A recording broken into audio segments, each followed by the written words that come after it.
योगेशजी, मी विचारतो तुम्हाला, आज निघालेली जी.आर.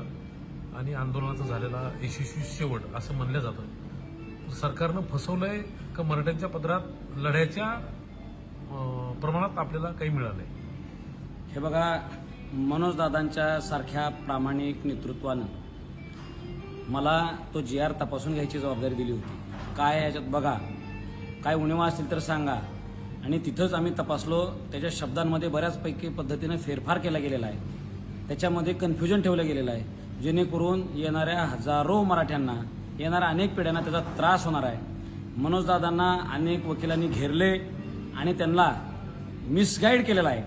माझं असं स्पष्ट म्हणणं आहे की सरकारनं आपल्याला फसवलेलं आहे. मनोजदादांनी अजूनही संयम बाळगावा. आम्ही त्यांच्या नेतृत्वात लढायला आजही तयार आहोत.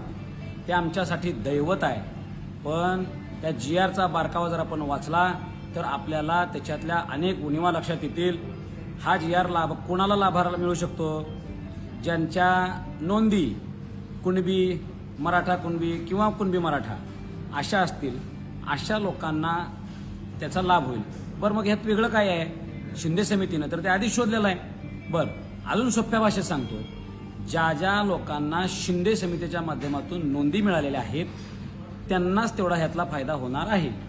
दुसरी गोष्ट सांगतो, ज्या गावांमध्ये मराठा समाजाला नोंदच सापडलेली नाही अशाला अजिबात काही लाभ होणार नाही.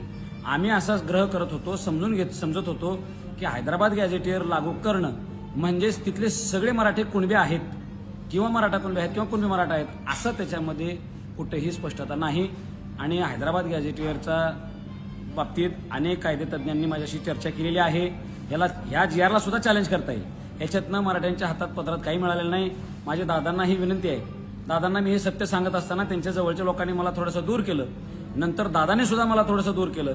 पण जे त्यांनी जर माझ्यावर जबाबदारी दिलेली असेल तर एक छत्रपतींचा मावळा म्हणून, एक खानदानी मराठा म्हणून सत्य सांगायचं धाडस मी दादांना तिथं केलं. भलेही माझी गोष्ट आता त्यांना मान्य झाली नाही, पण त्यांना एक लक्षातही आलेलं आहे की योगेश केदार काहीतरी म्हणते म्हणजे त्यात खरं आहे.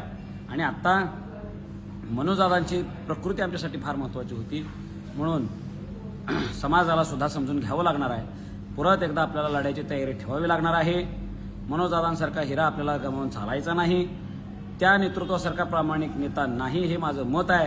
फक्त त्यांना काही लोक मिसगाईड करतात आणि शेकडो आत्महत्या झालेल्या, शेकडो लोकांच्या केलेल्या त्यागातून करोडो रुपये खर्च करून आत्ता जे काय आम्ही मुंबईला दाबलं होतं, सरकार घाबरलं होतं, न्यायालय सुद्धा घाबरलं होतं. अशा स्थितीत आम्हाला सगळ्या ज्याचा मराठा शब्द आहे त्याला